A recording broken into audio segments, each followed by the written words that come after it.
You ever get that gut deep feeling that you're not supposed to be somewhere? Like your ribs tighten and your breath won't sit right? That was me, sitting in my car outside the Briarwood Hills Country Club. I was holding this wedding invitation, fancy as hell. Ivory cardstock, gold lettering, no return address. Just my name, Clara Reeves. See, it wasn't just any wedding. It was his wedding.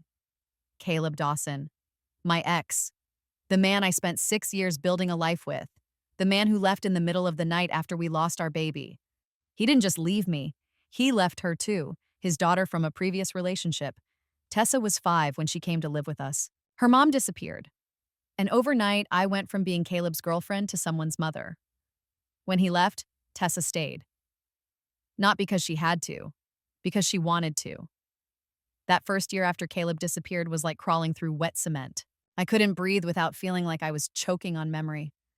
I'd sit in our kitchen staring at the ultrasound photo tucked behind a magnet, wondering if I was the reason everyone left. But I still packed Tessa's lunches, still braided her hair, still read her bedtime stories with a voice that only cracked sometimes. I didn't stop being her mom. One night, I was curled up on the bathroom floor, sobbing after a debt collector's call, when Tessa, 10 years old, barely to my waist, walked in, handed me a peanut butter sandwich, and said, "You forgot to eat." That was the moment I realized I wasn't entirely alone. I clawed my way back. Therapy, freelance design work. I took every odd job I could. Eventually, I moved us into a smaller apartment near her school. We built a new rhythm, a quieter one. And somehow, I laughed again. Then the invitation came. Tessa found it on the table and read it out loud. She was 16 by then, taller, sharper, and wise in a way that made my chest ache. "You should go," she said. "For what?" I asked. "So I can watch him start a shiny new life with someone who's prettier and richer?" "No," she said. "So he sees what he lost." That girl saw me in a way I hadn't let myself in years, and suddenly I couldn't pretend she was wrong. I said yes. Uncle Ray, who raised me after my mom passed, drove us to the wedding. He never liked Caleb, said the man's smile came too easy and his eyes never really met yours. I asked him to sit in the back row with me. I just wanted to be present, not seen. But weddings have a way of pulling you into a spotlight you didn't ask for. And I didn't know it yet, but someone else was already planning to flip the script. The Briarwood Hills Country Club was the kind of place that whispered wealth. Polished marble floors, chandeliers like frozen rain, and napkins so stiff they could stand on their own. I stood just inside the doorway longer than I should have, trying to keep my breath steady. The music swelled from a string quartet tucked near the grand piano, each note somehow sounding smug. Tessa had already slipped off to the kitchen. She'd taken a catering gig with the event staff, claiming it was just a good paycheck. But I knew better. That girl was not about to let me walk into this alone. She wasn't there to pass around hors d'oeuvres. She was there to have my back. I spotted Uncle Ray seated in the far back corner, his posture stiff but his expression soft. When our eyes met, he gave me the smallest nod, the kind that says, "You're doing fine," even if it feels like hell. I slid into the seat beside him, smoothing my dress down with shaking hands. I didn't dare look toward the altar, but I felt him before I saw him. Caleb, laughing that easy, hollow laugh of his, wearing a tailored suit and that familiar half-smile that always made strangers trust him. One hand shook a whiskey glass, the other slapped someone's back like they were lifelong friends. He looked the same. Maybe that's what hit hardest. Like time didn't touch him while it damn near broke me in half. And then I saw her. Delilah Vaughn. All polished silk and glossy blonde waves, the kind of woman who looks like she knows exactly what angle the camera's catching her from. She wasn't just in love, she was performing it. Leaning into Caleb like they were the lead couple in a rom-com poster. She glanced around the room like she owned it, and when her eyes passed over mine, she paused. Just long enough for me to wonder if she recognized me. I was betting she did. The ceremony kicked off beneath a floral arch so overdone it looked like something out of a perfume ad. Caleb spoke his vows with practiced ease. He didn't stumble once. I bit the inside of my cheek just to anchor myself, the metallic taste of blood grounding me in the moment. When they kissed, the room erupted in applause, and Delilah beamed like she'd just won a contest. Maybe she thought she had. I barely clapped. The reception blurred around me. Laughter, polished shoes sliding across marble, women in gowns comparing diamond cuts. I sipped water, trying to stay small. Tessa passed by once with a tray of bruschetta. Our eyes met. She winked. You okay? Uncle Ray leaned over. Still breathing, I said. Then came the speeches. The best man. The maid of honor. A distant cousin who thought his anecdote about Caleb getting lost on a camping trip was hilarious. And then, her voice. I want to say something, Delilah called from the head table, holding up a champagne flute.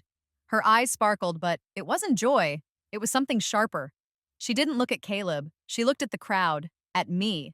When I met Caleb, she began, her voice sweet but edged, he was a good man, but broken. He'd been hurt by someone who didn't know how to love him, a woman too damaged to see how lucky she was.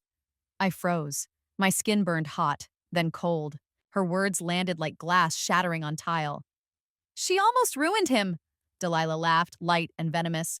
But I saved him, I healed him, and today he's finally where he belongs. Laughter followed. Real laughter.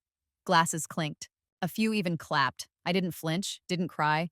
I just sat there as the past, wrapped in white lace and champagne bubbles, stabbed me in front of a room full of strangers. And that's when I noticed her. Tessa. Still in uniform, tray in hand, standing near the kitchen doors. Her jaw was tight. Her shoulders were squared. She started walking. Past the guests, past the laughter, straight toward the mic. Her movements were steady, like she'd been planning this moment all her life. She reached the front, pulled off her catering cap, and held it in her hand like a declaration. I'm his daughter, she said, voice clear and strong. And I have something to say. The room went silent, dead silent. And I knew then the night wasn't over, not by a long shot. I'm his daughter, Tessa said again, standing just a few feet from the head table, her cap still in her hand like it was proof she belonged in that room more than anyone else. You could hear the hum of the chandelier bulbs. That's how quiet it got. Delilah's smile faltered. Her hand twitched around her champagne flute, and her eyes, so confident seconds ago, searched the room like she was waiting for someone to fix it for her. Caleb turned, slowly, like maybe if he moved carefully enough he could rewind the moment. But Tessa? She didn't move carefully. She moved with fire. She's not just the woman you're mocking, she said, her voice wobbling at the edges but rising anyway. She's the woman who raised me. Delilah blinked. Wait, what? I'm Caleb's daughter, Tessa said. From before he met you. From before he vanished. From before he pretended we didn't exist. Someone gasped. A man up front slowly lowered his phone. I hadn't even noticed he was recording. Tessa stepped closer to the center of the room. She didn't have a speech. She didn't need one. What she had was truth, and it carried weight. He left when I was 11, she said, staring right at Caleb. He didn't just leave my mom. He left me no calls, no emails, just gone. The room shifted. People were leaning forward in their chairs now. No one was laughing. No one was clinking glasses. I watched her work 2 jobs to keep food on our table, Tessa continued. I watched her cry when she thought I couldn't hear. And when kids at school asked why my dad never came to anything, I said he was away for work. Because that lie hurt less than the truth. My throat tightened. I couldn't breathe, but I also couldn't look away. Delilah's mouth opened, but nothing came out. Caleb finally stood up. Tessa, not here, he said, trying to keep his voice low. Oh, now you remember my name? She snapped. The silence cracked. When I sent you birthday cards, they came back unopened. When I emailed you to say I missed you, you didn't even block me. You just ignored me. Then she turned to Delilah, her voice calm, almost too calm. And now you're standing here, talking about my mom like she was some tragic burden he had to survive? You think you saved him? Caleb's face broke for the first time. Not just his expression. His whole posture collapsed. His mouth moved, but the words got stuck in his throat. She looked him dead in the eye. You didn't save him, she said. She did. And then, just like that, she turned and walked toward me. Each step was heavy, fierce, final. When her hand found mine, I stood without thinking. My fingers closed around hers like I'd been reaching for that moment for years. I didn't know what to say. I didn't need to. Tessa turned back to the stunned crowd. She doesn't need to be invited into a room to belong in it, she said. And no one gets to rewrite our story just to make themselves feel better. Delilah's hand trembled around her glass. This is insane, she whispered. She's just trying to ruin our wedding. Tessa didn't even blink. You ruined it the second you built it on lies. And with that, she walked off the stage, with me, and nobody tried to stop us. We hadn't even made it to the exit when a voice cut through the heavy hush behind us. Wait! It was Delilah. She stormed out of the ballroom in a blur of silk and unraveling pride. Her curls bounced with each angry step, but her mascara was starting to streak. Her voice trembled, not with rage, but something closer to panic. "You cannot just hijack my wedding!" she snapped, her heels clicking on the marble floor. "You do not get to come in here and humiliate us!" Tessa turned around first, slow and steady, like she had been expecting this. I stood just behind her, breath shallow, every nerve on edge. "Us?" Tessa asked, one eyebrow arched. "Who exactly is us in that sentence?" Delilah's mouth opened, then closed. She looked between us, me in my black dress, Tessa, still in her server shirt, standing together like a wall she hadn't expected to run into. "You could have handled this privately," Delilah said, lowering her voice like she was trying to regain control of the scene. "No," I said, stepping forward for the first time. "You could have handled it privately, but instead, you stood in front of 100 people and tried to turn me into a punchline." Delilah blinked, speechless again. "I didn't know he had a daughter," she said finally, her voice cracking. Tessa tilted her head. "Did you ask? Or did you just believe whatever story made you feel like the savior?" And that was when Caleb appeared behind her. His tie was loosened, his jacket unbuttoned, and for the first time since we arrived, he didn't look like the man who left. He looked older, smaller, like someone who finally realized he'd lost control of the narrative. "Tessa," he said, softer now. She turned to face him slowly. Her eyes weren't full of rage anymore. They were something else, wounded but steel strong. "Which part did you never mean to happen?" she asked. "Me being born? You leaving me? Or you letting someone else raise me while you pretended I did not exist?" Caleb winced like the words hit bone. "I thought I was protecting you," he said. Tessa scoffed. "By disappearing?" Then he looked at me, the first real eye contact since that day 3 years ago. "I was broken, Clara," he said. "You know I was." "I was too," I replied, calm but razor sharp. "But I didn't run." And there it was, the sentence that unspooled years of silence between us. Tessa stepped forward again, and I thought maybe she was going to yell. Maybe this would end in one final explosion. But instead, she looked Caleb dead in the eyes and said, "I forgive you." He blinked. "You do." "Not for you," she said. "For me. Because carrying your absence around has been exhausting. And I'm done." He nodded once. His eyes were red, but he didn't argue. "You're incredible," he whispered. "I know," she said, glancing at me. "She made me that way."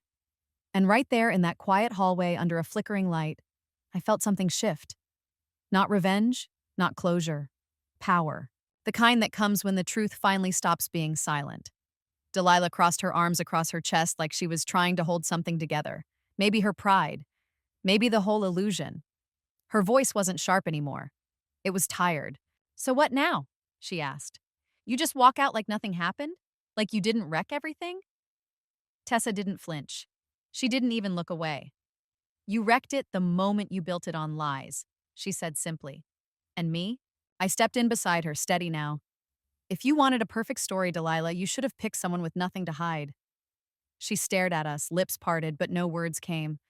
Behind her, Caleb stood like a shadow. Silent, still, empty in a way I had never seen before. And then we turned. We walked. Through the hallway, past stunned waiters and whispering guests, into the open air where the night felt cooler, cleaner. I could feel the burn of 100 eyes behind us, but not a single one had the nerve to stop us. Uncle Ray was already waiting by the car, leaned up against the hood with his arms folded. He'd seen the whole thing, every minute. And when he looked at us, there was no question in his eyes, no pity, just this quiet pride I hadn't seen in years. "Guess that's what you'd call a mic drop," he said, pushing off the hood. Tessa actually laughed. And for the first time in what felt like a lifetime, I laughed with her.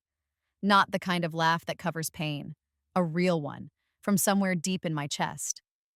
The sky overhead was stretched with low-hanging clouds, misting the air with drizzle. But we didn't care. After what we'd just walked through, the weather didn't matter. The storm had already happened, and we were still standing. Caleb didn't follow. Neither did Delilah. They stayed back in the glow of the chandelier light, watching two women they'd underestimated walk into the dark and not be afraid of it. And just like that, we were free. The next morning, my phone buzzed nonstop, not with apologies or explanations, but with links.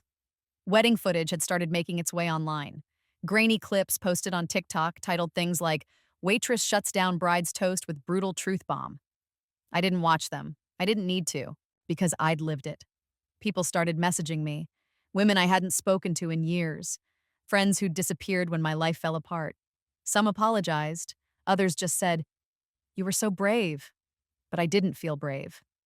Not during the speech. Not even when Tessa took my hand in front of that whole room. I just felt like someone who had finally stopped trying to shrink herself. Stopped pretending that silence was the same thing as strength. And in that space, between the leaving and the healing, we had found something more powerful than closure. We found truth. By the time Sunday morning rolled around, our story wasn't just ours anymore. Clips from the wedding had spread like wildfire, shared, stitched, re-uploaded by strangers. It was surreal. Tessa and I had just wanted to speak our truth. We didn't expect it to be heard by thousands of strangers sitting in their kitchens, scrolling through feeds. The video wasn't even high quality. Just a shaky phone recording, champagne glasses clinking in the background, but the sound of Tessa's voice, clear, firm, calling herself his daughter, cut through all of it. Comments flooded in. "Who raised that girl? She's a queen. I don't even know these people and I'm crying. Broken doesn't mean worthless. Damn." And still, I didn't watch it. I couldn't. I was too close to it, too inside the ache. But Tessa read the comments, and for once, she didn't do it in secret. She'd sit at the counter after school, laptop open, just scrolling. Once, I heard her murmur, "She's not the only one." And when I looked over, she turned the screen toward me.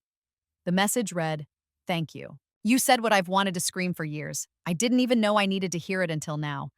That's when I realized this wasn't just about us anymore. This was about every woman who got rewritten in someone else's love story. Every child who learned silence as survival. Every person who got erased like they were the problem. We weren't alone. We never were. Tessa started journaling, then recording voice memos, then writing short blurbs in a doc she titled, "Things I Wish I'd Said Sooner." One night, over takeout and mint tea, she looked at me and said, "I think I want to start a podcast." I smiled, because of course she did. That's who she was now. Strong, unapologetic, loud in the most beautiful ways.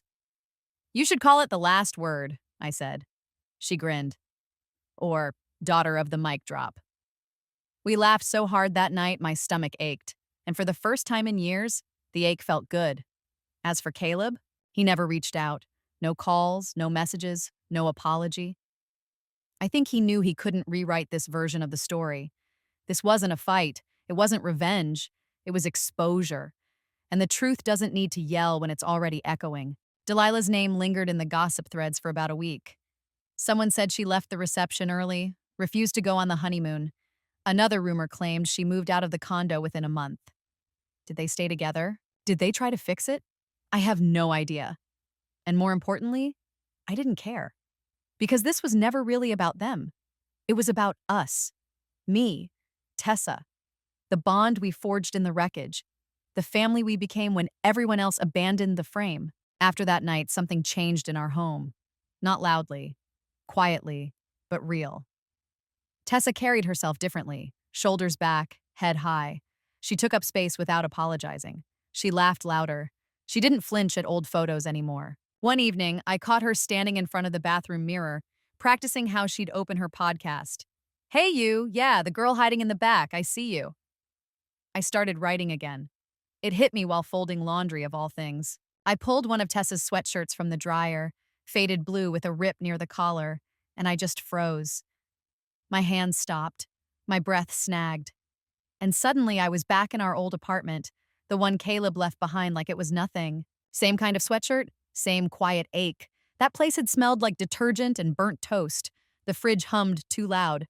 The bedroom door creaked every time I opened it. After he left, I remember sitting on the floor of that apartment and just staring. At the blank walls, at the silent phone, at the crib we never got to use. Grief is weird. It doesn't move in straight lines.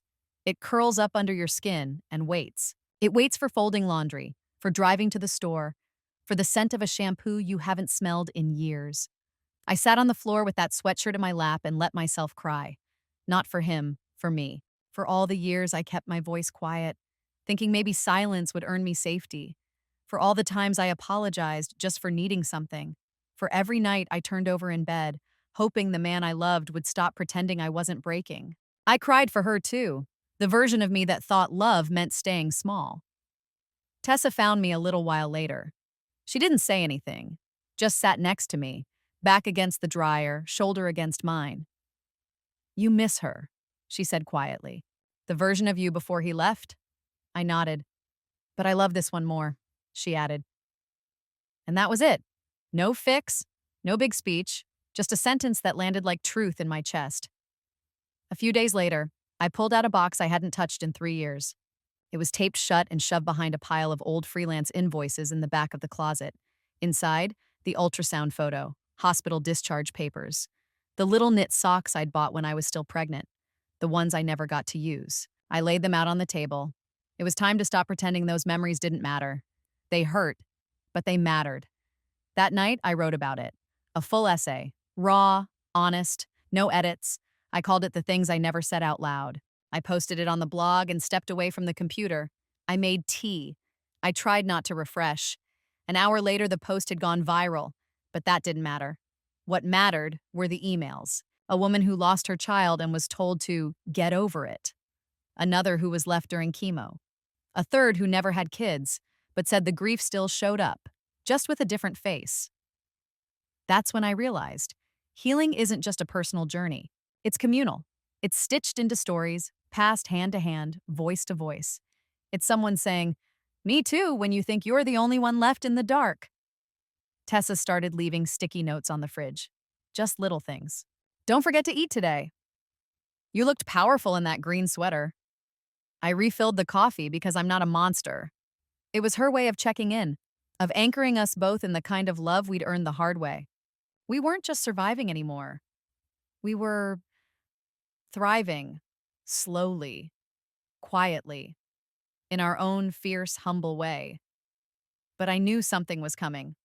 College brochures had been showing up in the mail, podcasts she recorded were getting attention. She'd even been invited to speak on a virtual panel for girls with complicated family stories.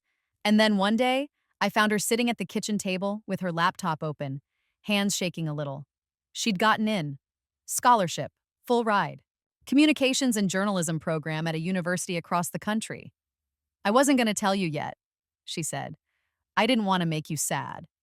I laughed, but the kind that pulls from deep in your gut, where pride and ache wrestle like sisters.